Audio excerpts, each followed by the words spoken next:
여러분 안녕하십니까? 2월 25일 목요일 말씀 묵상 시작하도록 하겠습니다. 지존하신 주님 이름 앞에 함께 찬양드립니다.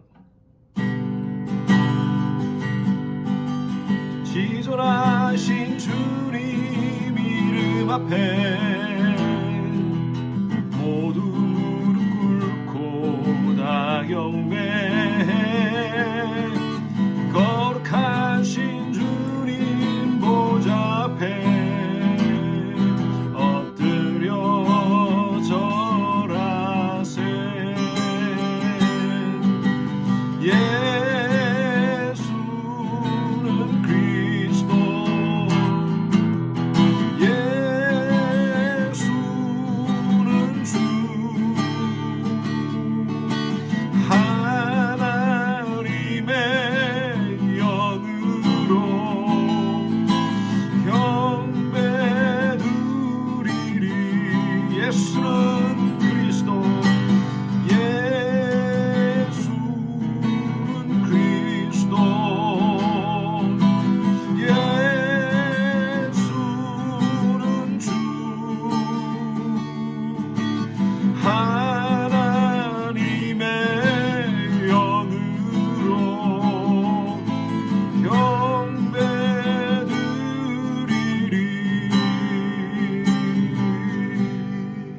아멘. 오늘 함께 묵상할 말씀은요, 마태복음 17장 17절부터 20절까지 함께 말씀 나누겠습니다. 17절부터 20절까지입니다. 17절입니다. 예수께서 대답하여 이르시되 믿음이 없고 패역한 세대여, 내가 얼마나 너희와 함께 있으며 얼마나 너희에게 참으리요. 그를 이리로 데려오라 하시니라. 이에 예수께서 꾸짖으시니 귀신이 나가고 아이가 그때부터 나으니라. 이때의 제자들이 조용히 예수께 나와 이르되 우리는 어찌하여 쫓아내지 못하였나이까. 이르시되 너희 믿음이 작은 까닭이라. 진실로 너희에게 이르노니 만일 너희에게 믿음이 겨자씨 한 알만큼만 있어도 이 산을 명하여 여기서 저기로 옮기리라 하면 옮겨질 것이요 또 너희가 못할 것이 없느니라. 여러분 잘 지내고 계십니까? 지난주 우리 참 많이 고생했는데요. 지난주에는 거의 영하 12도, 13도, 그 화시로 하면 7도죠, 7도. 그런데 오늘 날씨가 70도 이상, 약 한 70도 차이가 거의 나는 것 같습니다. 참 이런 상황 속에서 여러분 건강 조심하시고요. 기후차가 많이 심한데 감기 조심하시기 바랍니다. 코비드도 우리가 백신을 다 맞을 때까지 안심하지 못할 것 같습니다. 모두 조심하시고요. 이런 상황 속에서 영적으로 위축되지 않도록 사탄은요, 우리의 약한 부분을 건드립니다. 우리의 감정을 건드리고요, 또 우리의 마음을 건드립니다. 우리가 정신 바짝 차려야 됩니다. 스스로 말씀 보고 기도 생활을 통하여서 하나님께 나아가는 훈련을 여러분 하셔야 됩니다. 오늘 매일 말씀 묵상의 자리에 오신 여러분들은 성공하셨습니다. Keep it up. 계속 잘 감당합시다. 그리고 이 모든 문제들을 소극적으로 감당하지 말고요, 적극적으로 우리가 브레이크스루 이렇게 나갔으면, 돌파해 나갔으면 좋겠습니다. 오늘 말씀은요, 어제 말씀과 연결이 됩니다. 17장 1절에 보면 예수님께서 베드로와 야고보와 그 형제 요한을 데리고 높은 산에 올라갔다라고 이렇게 표현되어 있습니다. 높은 산에 올라갔다. 우리가 보통 일반적으로 그 산을 변화산이라고 표현합니다. 왜냐하면요, 이곳에서 예수님께서 변하는 모습을 제자들이 봅니다. 베드로, 요한, 야고보. 예수님이 그 변하시는 모습을 보고 그곳에서 모세를 만나고 엘리야를 만납니다. 현실 세계에서 살아가는 베드로, 요한, 야고보 입장에서는요, 기가 막힌 일을 봅니다. 별세의 세계를 본 거죠. 너무너무 황홀하고 너무너무 아름다워서 4절 말씀 보십시오. 베드로가 예수께 여쭈어 이르되 주여, 우리가 여기 있는 것이 좋사오니 우리가 초막 셋을 짓겠습니다.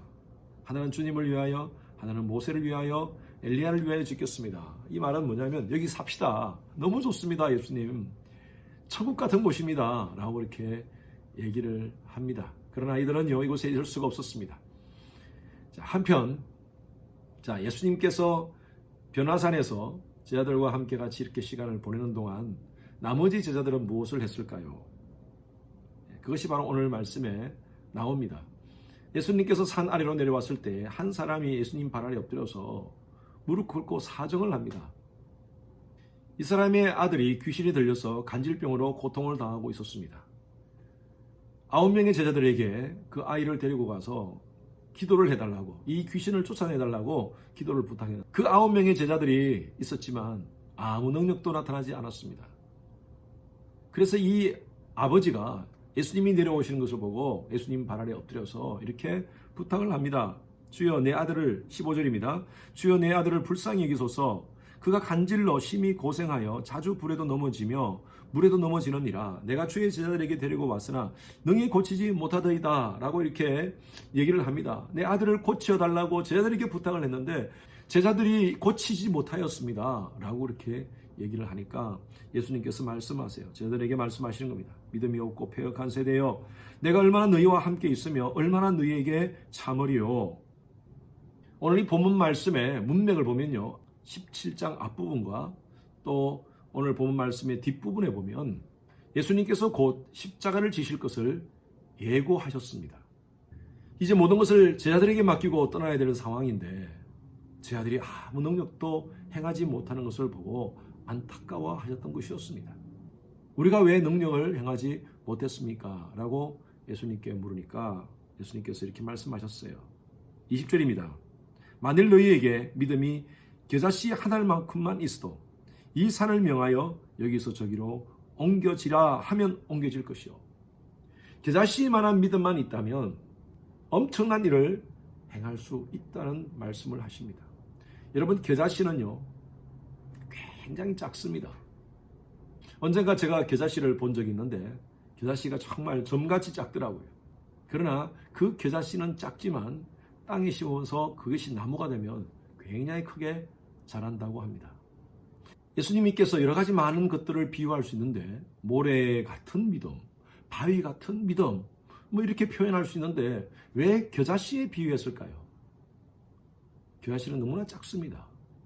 그러나 이 겨자씨를 심으면 엄청나게 큰 나무가 됩니다. 이것은 바로 생명력을 의미합니다. 성장을 의미합니다. 여러분, 믿음이 뭡니까? 우리가 보통 믿음이 좋다, 믿음이 안 좋다, 큰 믿음을 가졌다, 저 사람은 작은 믿음이다, 그렇게 판단하지 않습니까? 여러분, 그 믿음의 기준이 뭡니까?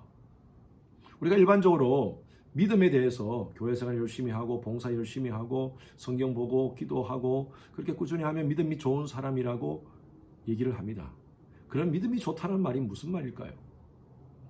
요한복음 1장 12절 말씀에 보면 영접하는 자, 곧 그 이름을 믿는 자들에게는 하나님의 자녀가 되는 권세를 주셨다 그랬습니다.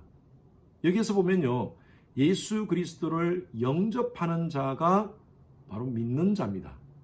내가 예수를 믿는다, 예수 그리스도를 영접하였다라는 이 의미는 하나님의 독생자 예수 그리스도가 이 땅 가운데 오셔서 나의 모든 죄를 대속하시기 위하여 십자가를 지시고 십자가에서 죽으시고 3일 만에 부활하시고 그리고 승천하시고 언젠간 다시 오실 그 예수 그리스도를 믿습니다라는 이 고백입니다.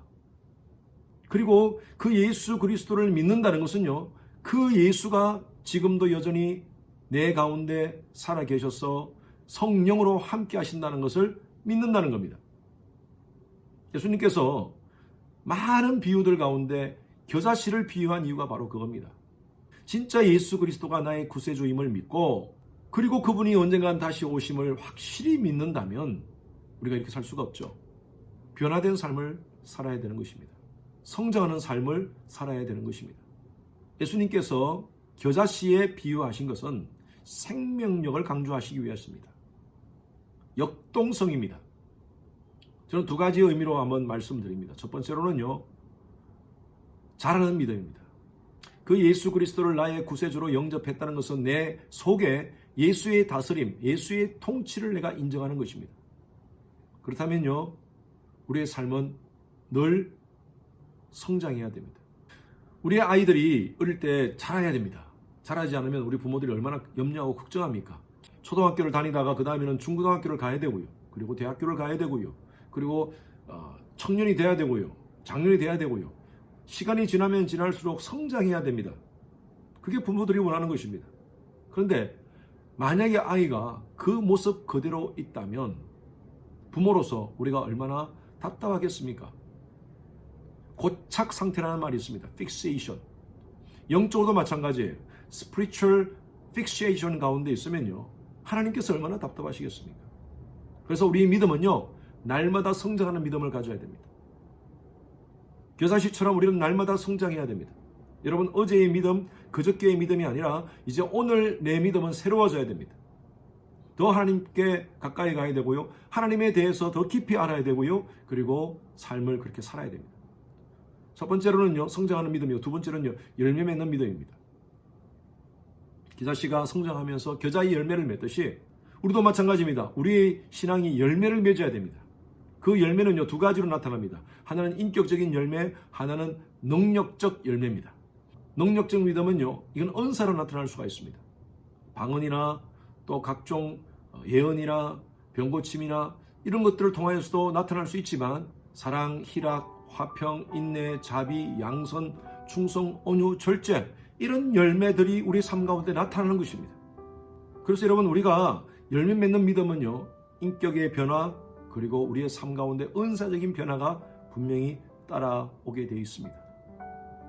예수님께서는 이것을 말씀하시는 겁니다.